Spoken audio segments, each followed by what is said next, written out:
Thank you, Ronnie. Okay. No, good morning. So, we're gonna skip straight for the just well, initially just a few talks. We have experienced that drought, and for sure the decisions we have made there were tailored for that situation. However, can inspire you in some way. So we have just a very quick overview. We are in a sort of a plateau, 800 meters above the sea level, 100 kilometers from the coastal line.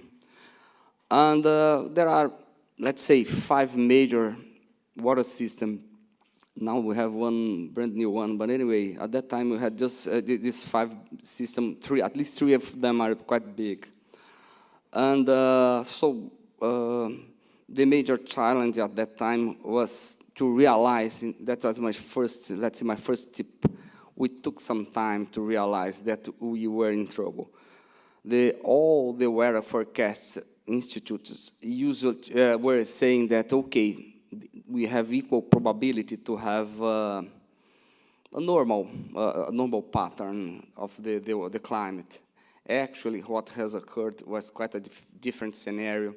We had abnormal high temperature at the Atlantic Ocean, and that had made a big difference or a big change in the climate. And just I just have a look on this, our biggest water supply system, that's Cantareira, but the behavior of all the water supply system were absolutely the same. That, let's say, that the historical average that we had, now talking just about the rainfall and what actually occurred in this particular year, 13-14. And talking about the inflow, that the historical average inflow that we had, the worst year that was in 1953, and that was what actually occurred. It's a much, much worse problem. And that's the second, I think, the second point that I would like to stress. At this point, we realized that we were in big troubles, but the discussions that we had with all our team together was how far to go. Shall we organize ourselves for a 2 years drought, 3 years drought? We had some contacts from people in California, and at that time they were facing the 3rd year. So as we, in fact, are talking about, it's all about that, how are we going to affect the life of the population? And I think at that time we did a very crucial decision. We will not go for a rotation supply. It does mean that we had to managing all the other sources to keep the system running, let's say, as smooth as possible, but at that time we were not sure if it's going to work. So, very fast, I think at least 3 major steps we have done. Let's say from the production perspective, I'll talk a little bit. From the distribution network, that was the major intervention, a lot of work was done here, and for the customs perspective as well. Talk very briefly on, in that particular case, there are 5 reservoirs connected through tunnels, and the dam is in the lower part of the system, but not the tunnel that actually connects the reservoirs. So we always have a sort of what we call a non-operational volume that is a bit lower than the gate of the tunnel. That gives a better idea of what actually occurs. So what we tried to do was to pump water from here to the gate, okay? That's how actually we could find some additional volume to live for some months. Sorry, this picture gives an idea. This picture was taken from the gate, let's say downhill. That's a temporary pumping station that we used to do. That's a sort of dissipation basin. And we did several arrangements that like that, just for pumping the water up, let's say, up the river, okay? And now talking about volumes, each time that the available operational volume was almost reaching zero, we've got to find out one area and pump it, and so we did. That was the first one, and see that we could survive for some time. The second one was much shorter, and that was a critical point. That was one night that we had to decide, okay, that would be our D-Day, or let's wait for 1 week more. And so we have some rain, and we could postpone the event.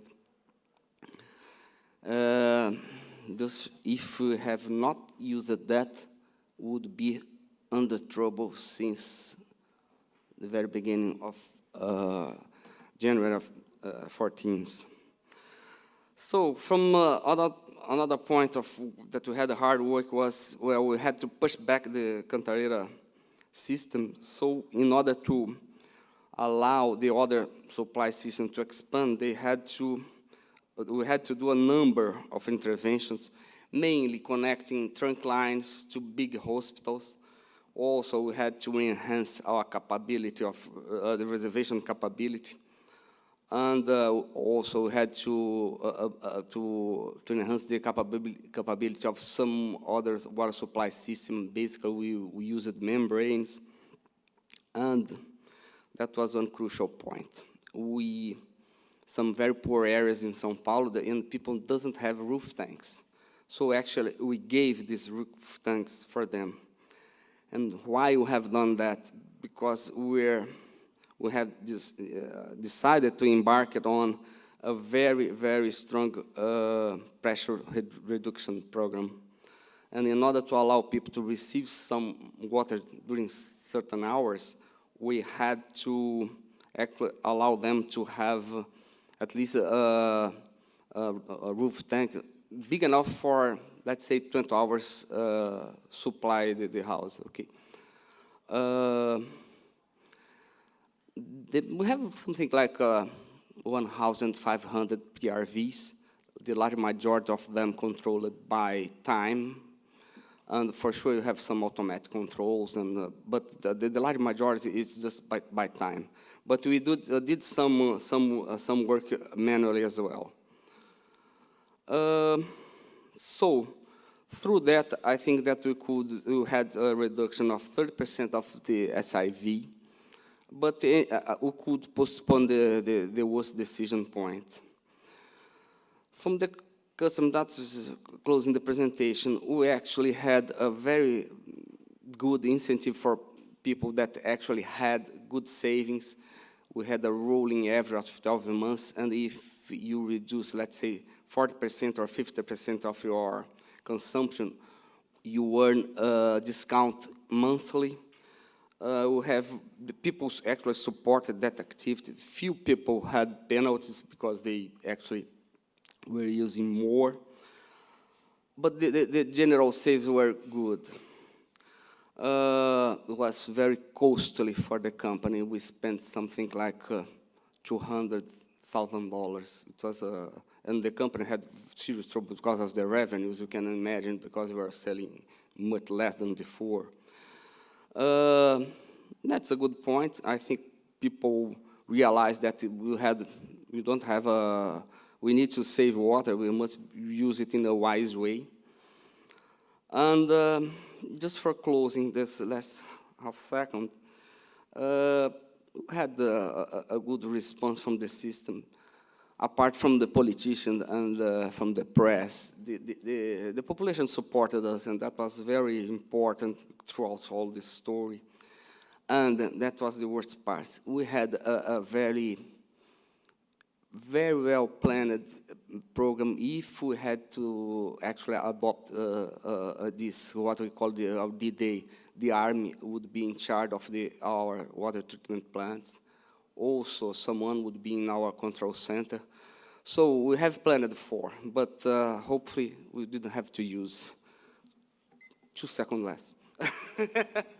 Thank you.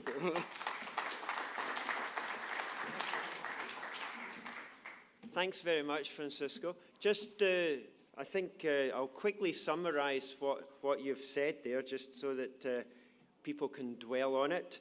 As far as I can gather, you came within a week of day 0 in Sao Paulo, is that correct? So you were within a week of disaster. You managed to sort of limp your way past by tackling the dead storage in your reservoirs. You built large pump schemes in order to pump out the dead storage, which I think Cape Town is also looking, that's one of their things. You connected the hospitals directly to your trunk lines so that you could cut off the population if needed. You implemented pressure control throughout the whole city, mainly on a time basis.